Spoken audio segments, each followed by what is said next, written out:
Šiandien rugsėjo 2 pradedama naujosios mokslo metus. Sveikinu mokyklą, sugrįžusius mokinius, tikiuosi, kad visi pailsėjo, pasiruošė darbui, pasiilgo mokyklos ir jau rytoj susės į suolus ir pradės mokslą. Mūsų mokykloje šiais metais mokysis 83 mokiniai.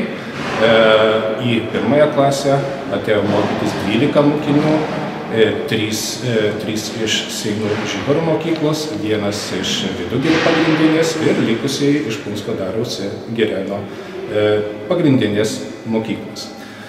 Mokykloje taip pat darbą pradės naujas tikybos mokytojas, kunigas Adomas Adukauskas, taigi jam linkiu irgi gero darbo ir sėkmės mūsų mokykloje.